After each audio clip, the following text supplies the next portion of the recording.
Thanks for watching County Report this week. I'm Susan Kenedy. The state's proposal to shift some of the cost of teacher pensions to the county has officials here on the defensive. Council President Roger Berliner and Chief Financial Officer Tim Firestein have briefed state officials on exactly what the implications would be if the county had to pick up that tab.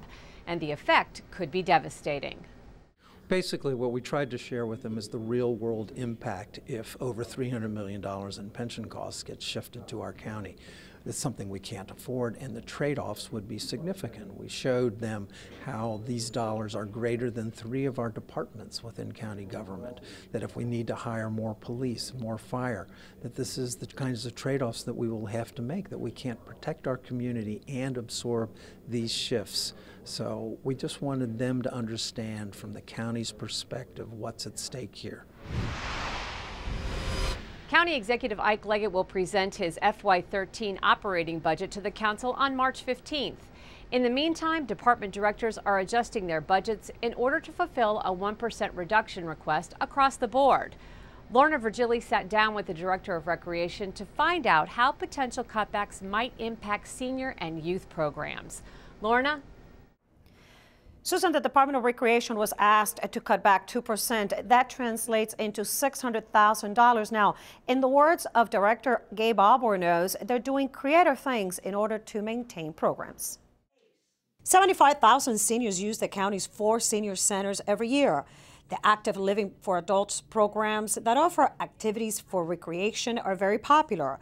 And seniors are very engaged members of the community that advocate for sustaining their programs. We've had our budget reduced a little over 24% over the last 3 years, which has meant having to cut over 40% of our staff, cut the hours of operation at a number of our facilities, and eliminate a number of programs and services. But that's the bad news. The good news is that we have also been able to embrace a lot of community partnerships with community-based organizations, and we've also been very successful in securing grants to help offset some of the funding cuts as well. Even in tough economic times, facilities have not closed down, and most programs have remained in place. Beyond our senior centers, we offer a variety of programs that are specifically targeted to the senior population through aquatics, as well as through our community recreation centers, our weight and exercise rooms.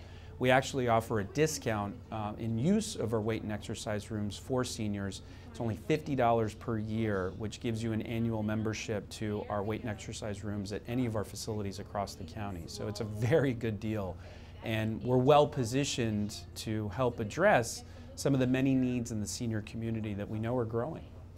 The good news is that despite upcoming cuts, senior programs might remain untouched, in a way thanks to volunteers. The other thing that's wonderful about our senior programs, and in particular our senior centers, and we quantified this recently, over 85% of the staffing and the programs and services that are carried out in our senior centers are actually coordinated through volunteers. And so we have a number of incredible people in the county that have given back their time and energy and been able to help support and reinforce a lot of our programs. For more information on senior recreational programs, visit montgomerycountymd.gov/REC. For County Report this week, Lorna Virgili. Members of the Council's Public Safety Committee have wrapped up a discussion on a proposal to install cameras in school buses. Those cameras would be used to monitor vehicles that illegally pass school buses when they are stopped to pick up students.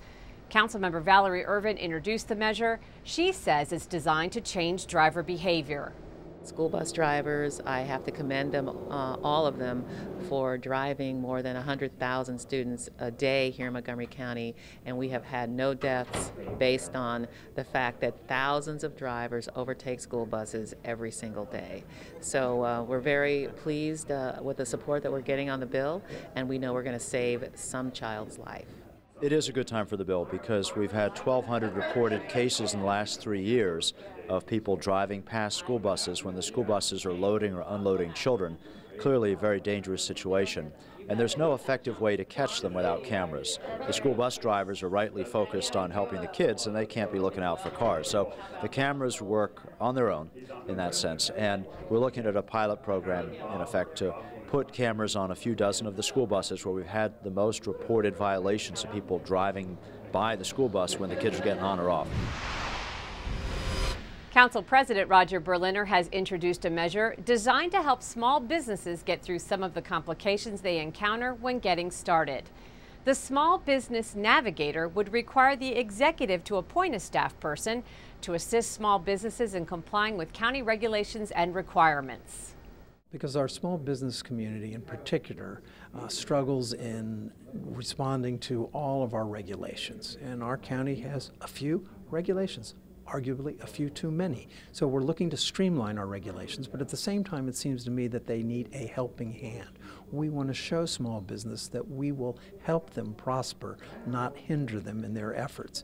And that hasn't always been the case. So this was just a notion that if we put somebody in government whose focus is make sure that if you have to go to get a sewer permit, if you have to deal with Pepco, that you've got somebody you can call upon that'll help you get the permits you need to open up your business.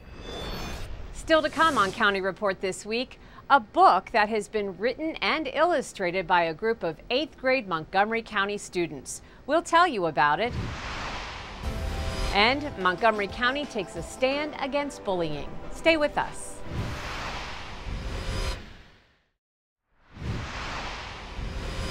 Welcome back to County Report. Montgomery County Police are investigating a confidence scheme that took place recently at the Aspen Hills Shopping Center. Officer Rebecca Innocenti is here with the details of this scam. Officer, what can you tell us about this? Thank you, Susan. On January 10th at approximately 1 p.m., the female victim was walking to her car from the Capital One Bank located in the Aspen Hills Shopping Center on Connecticut Avenue when she was approached by a well-dressed male suspect. That suspect had what he said was a bag of money and asked the female victim if it was hers. A female then approached the group and stated she needed help with a car payment.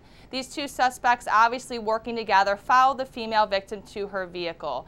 And while they were there, they distracted her and were able to obtain approximately $750 from her purse, which was in the back of her vehicle. They then convinced her to withdraw $1,200 from the Capital One Bank. The female suspect entered the bank with the female victim, withdrew the money, and the female victim gave these two suspects the money. They told her to meet them at the Giant supermarket located in the same shopping center, where they would exchange some money with her. She went to the Giant supermarket. The suspects were not there, and she never saw them again. The two suspects were able to obtain approximately $2,000 from this victim. Now, we do have surveillance video from the bank of the female suspect. We are releasing that to the public and hoping that someone out there does recognize this female suspect. Wow, and this is the only particular case like this that you know of, but you're asking folks who might be victim to this to come forward. Yes, that's true. We do see these types of confidence schemes throughout the county from time to time. These suspects use different tactics, but they're always very persuasive and very aggressive. And if you think you've been a victim of a confidence scheme, either by these suspects or someone else, please call the 4th District Station at 240-773-5500 or the Police Non-Emergency number at 301-279-8000. Okay, thanks so much, Officer Rebecca Innocenti, Montgomery County Police. Students at a Silver Spring Middle School have realized the power of the pen in becoming published authors and illustrators. Montgomery County Public Schools has the story. I'm proud to let you know that your books are here. They've been published, and I will let Mr. Mayo pass them out to you, so congratulations. During a special book unveiling, student authors from Silver Spring International Middle School reviewed their illustrated children's book, which features a collection of original short stories. I like how you guys made this. I'm really excited that our book was finally published, and the whole book is called Transitions because in each story there's a different message. Like there's one about your parents going through a divorce, and then you're going to a new school, or like our book is about going to therapy and the transitions through that. This children's book project actually is a project that's in the curriculum, in the Lights, Camera, Media Literacy curriculum. And so we took it a step further and actually published it as a book on Amazon. So we started with just some typical brainstorming and free writing, and students started to recognize that they were writing about common experiences. And so they kind of teamed up, and then they created these metaphorical stories about their experiences around the theme of transitions. Our short story was about immigration, and we came up with this idea because it was like our experience. All of us were immigrated from another place, and we had struggles here in America. During the writing process, students learned how to use literary elements such as exposition, plot, conflict, rising action, and climax to create compelling and authentic pieces of work. Students then worked with Arturo Ho, a local professional artist, through the entire illustration process, from sketches to final designs. Each student has their own way of interpreting the writings and coming up with their own art. I wanted them to see that they could actually make real-life illustrations, and I'm so glad that they saw that all their hard work led to this amazing creation. This experience made me think that I could have my career as an author. The student authors plan on sharing their book with elementary students here in Montgomery County and throughout the country. To read reviews of the student-published children's book, go to Amazon.com and search Transitions by George Mayo. Bullying in schools is on the rise, and communities across the country are coming together to discuss ways to combat this problem. Obi Wobe was at the first Montgomery County Bullying in the Schools Symposium. Obi? That's right. MCM was at the Bullying in Schools Symposium, which was held right here at the Silver Spring Civic Building, where students, teachers, and parents came together to discuss, exchange information, and give assistance to the community on the difficult subject of bullying. Bullying is a form of aggressive behavior manifested by the use of force or coercion to affect others, particularly when the behavior is habitual and involves an imbalance of power. You know, I've never been on the other side of the table. I don't know the psychology of it or what the board dictates. I just know what it's like to walk through the hallways every day and have people say things and, you know, be the one who's actually in the situation on a daily basis. The Bullying in Schools Symposium was organized by the Montgomery County Committee on Hate Violence and the Montgomery County Office of Human Rights, moderated by Councilmember Valerie Irvin, to discuss prevention and intervention strategies to bullying. Well, the purpose of this really has been driven by almost every evening we're hearing about on television news and in newspapers about our kids being bullied in schools, being afraid to even go to school, and unfortunately sometimes it even ended in death, and that's just not acceptable in Montgomery County. According to a school report, 282 incidents of bullying were confirmed in Montgomery County alone from 2009 to 2010, a number quite shocking to parents. In my opinion, parents are the first line of defense against bullying. I think that we have to instill values in our children and let them know what we expect of them and to teach them to respect other kids. Panelists at the symposium also touched on cyberbullying. Cyberbaiting is a new sort of new phenomenon where students in the classroom are actually baiting their teachers to act aggressively in a way and then capture that on film on their digital cameras or cell phones and then post that to YouTube. Everyone at the symposium left with a binder full of information on how to deal with bullying. For more information about how you can help continue the fight against bullying in Montgomery County, email the Office of Human Rights at committeeonhateviolence@montgomerycountymd.gov. For County Report this week, I'm Obi Wobe. Up next on County Report, a story about a special nonprofit with a holistic approach to ending poverty. And for you history buffs, a preview of a documentary on a Quaker town settled in the 1700s. We'll be right back.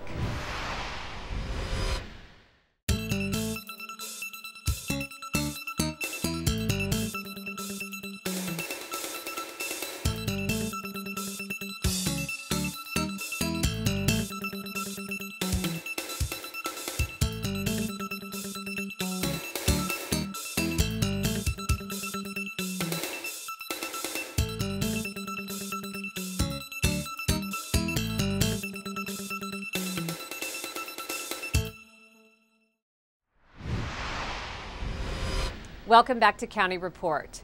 A Wider Circle is a nonprofit organization in Montgomery County.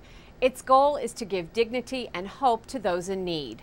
The group distributes clothes and food, and its warehouse full of furniture in Silver Spring rivals any other retail establishment. The poverty number may be around 75,000, but the number in need is probably closer to 200,000. Those who have the means, the stuff, the time, there's probably 5 or 6 to every one that needs help. So we can do it. The math is in our favor.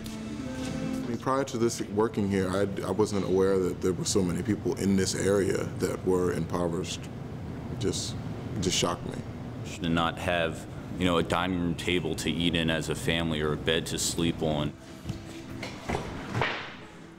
The furniture we get, we bring in, and within 24 hours it's gone.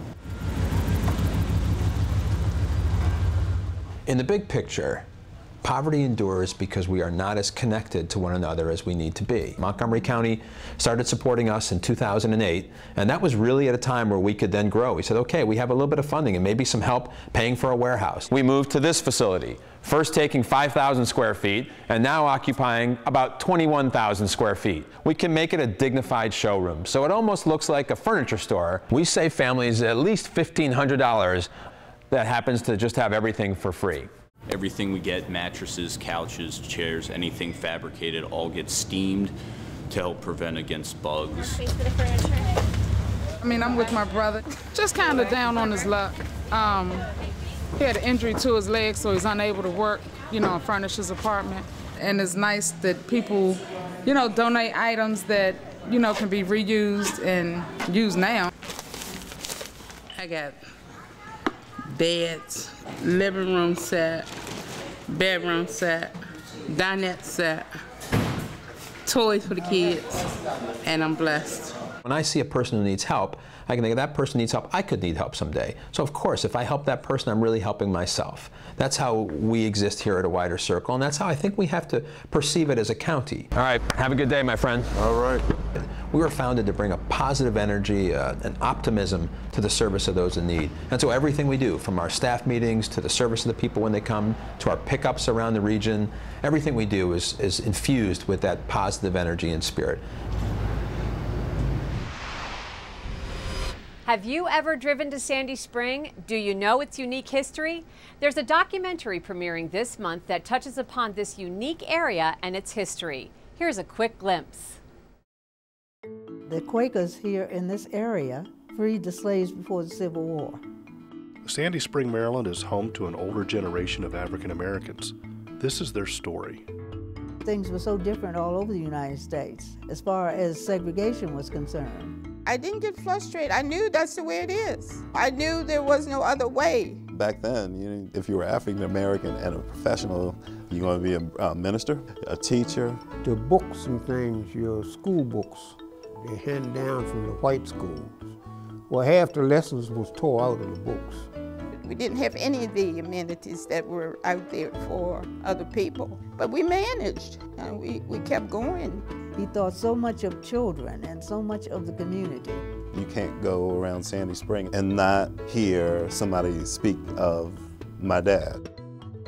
Sandy Spring, Separate but Equal, premieres this month on MCTV.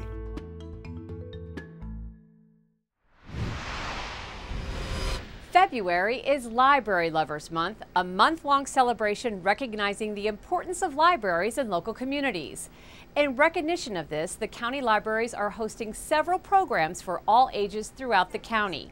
From puppet shows to an antique book show, there's an activity for every library lover. To get a complete list of the programs available, visit montgomerycountymd.gov/libraries. When we come back, Tom Pogue will be here with an update on an important transportation project. And a group of young residents are recognized for their efforts to promote safe fun for teens. Stay with us.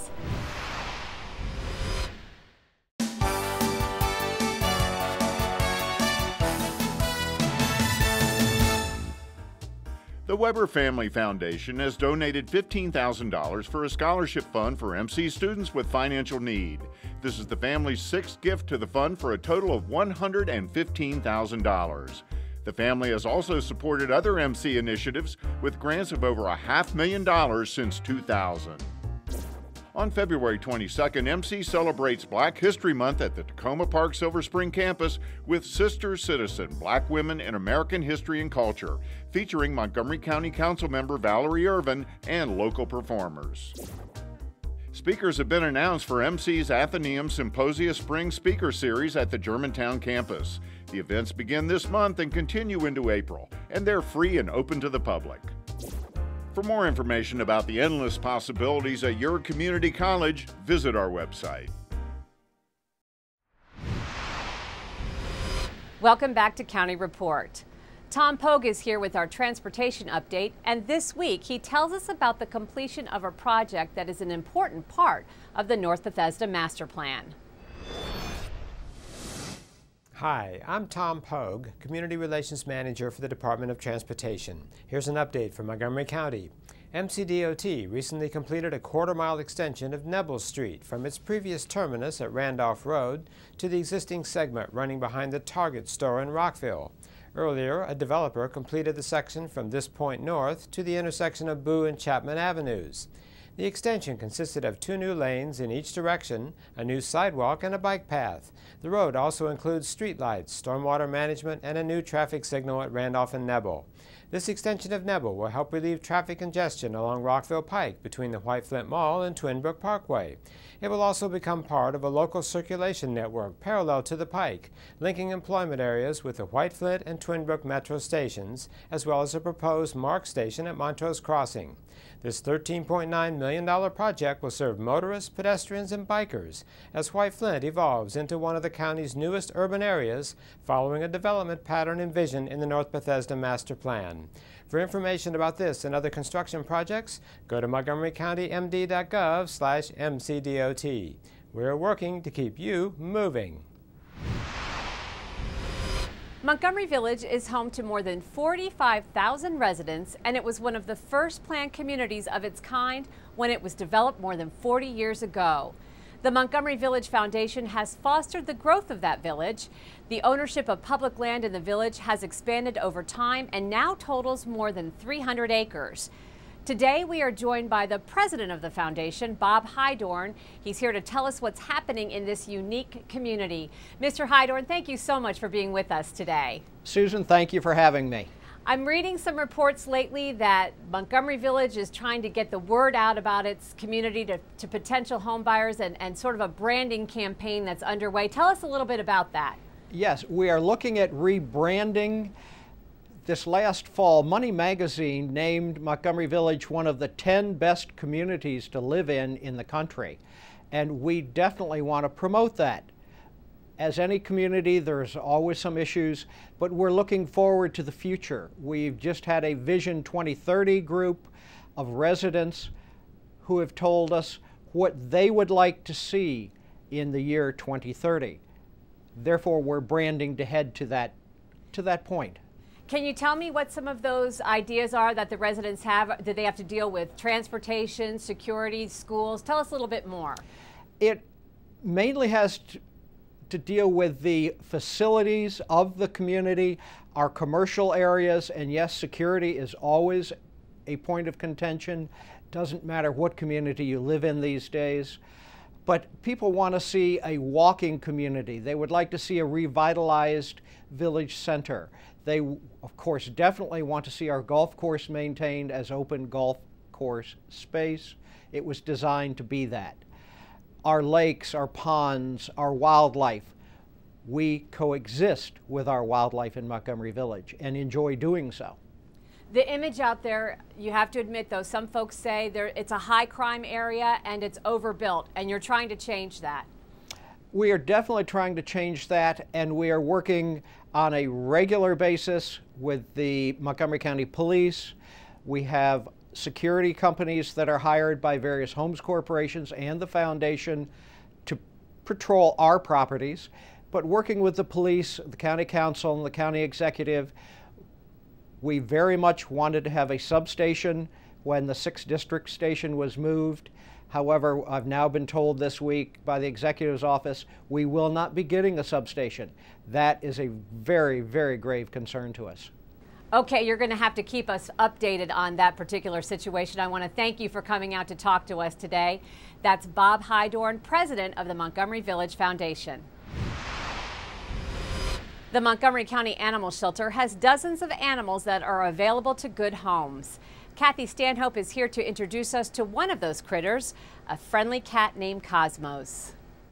Hi, this is Kathy Stanhope with your Pet of the Week at the Montgomery County Humane Society, and this is Cosmos.